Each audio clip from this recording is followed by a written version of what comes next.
Est-ce que les IST peuvent rendre stérile? Est-ce que le frottis, ça fait forcément mal? Un paix vaginal de temps en temps, c'est pas grave. Est-ce qu'il est normal d'avoir des douleurs pendant les rapports sexuels? Non! Pas du tout normal. Rien ne justifie la douleur pendant les rapports sexuels, quand ce n'est pas choisi en tout cas, que ce soit des rapports sexuels avec ou sans pénétration. Ça doit respecter notre sensibilité, notre rythme, notre consentement, c'est la base. Parfois il y a des causes mécaniques lors de rapports sexuels pénétratifs. Il y a un syndrome qui s'appelle le vaginisme, c'est une contraction réflexe des muscles du vagin, c'est incontrôlable. La bonne nouvelle, c'est que ça peut totalement disparaître avec un accompagnement. L'idéal, c'est d'en parler à un professionnel de santé. Est-ce qu'il est normal d'avoir des paix vaginaux? Un paix vaginal de temps en temps, ça peut mettre très mal à l'aise, c'est pas grave. Si vous pratiquez un sport où on fait beaucoup de chandelles, peut-être que ça peut arriver. Certaines positions lors de rapports sexuels peuvent le favoriser. Tant que c'est pas dans votre vie quotidienne, en dehors de ces cas précis, il n'y a pas de sujet là-dessus.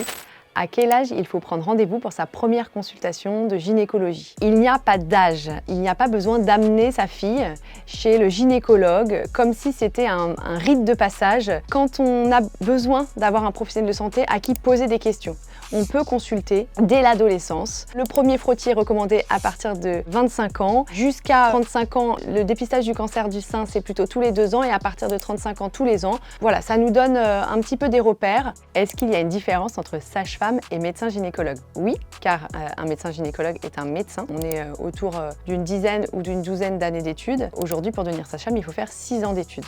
Est-ce que ça suffit d'aller voir une sage-femme? Le plus important, c'est de trouver un professionnel de santé de confiance pour un suivi gynécologique de prévention. On a besoin de parler de son intimité, de sa sexualité, de contraception, d'avoir des conseils, même sur son anatomie. Une sage-femme, ça va être très bien. Nous pouvons dépister les infections sexuellement transmissibles, les cancers du sein, les cancers du col de l'utérus.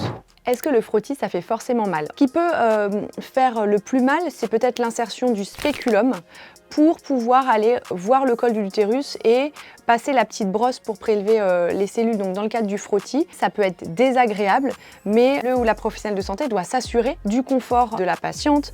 Est-ce que les IST peuvent rendre stériles? Les IST, elles sont provoquées par des bactéries, notamment le chlamydia, le gonocoque et le trichomonas. Ces bactéries, elles peuvent donner des infections génitales hautes, notamment au niveau des trompes et de l'utérus. Et donc dans ces cas-là, oui, il y a un risque. Ce qui est très important de se rappeler, c'est que les IST ne donnent pas forcément de symptômes. Et donc c'est pour ça que c'est très grave et contagieux, parce qu'on ne se rend pas compte qu'on est porteur. Ce qui protège des infections sexuellement transmissibles, ce n'est que le préservatif masculin. Pourquoi on peut avoir des infections urinaires? Une infection urinaire, c'est une bactérie qui va remonter dans l'urètre, donc c'est le petit canal par lequel s'écoule l'urine. Comment s'en débarrasser? Alors déjà, pour faire de la prévention, il ne faut pas se retenir quand on a envie d'aller uriner. Effectivement, après un rapport sexuel, il est conseillé d'uriner. Si jamais avec les frottements, il y avait des petites bactéries, ça évite qu'elles puissent remonter parce qu'avec le jet d'urine, ça va les chasser. À quelle fréquence il est recommandé de faire sa toilette au niveau des parties intimes et faut-il un savon spécifique? Une fois par jour, c'est très bien. Donc il faut de l'eau claire, un savon doux, pas forcément spécifiquement dédié à la toilette intime. On ne se décape pas la vulve, donc les grandes lèvres ou au niveau des poils pubiens, le pubis, et encore moins à l'intérieur du vagin. Le vagin, il est auto-nettoyant, donc on le laisse tranquille.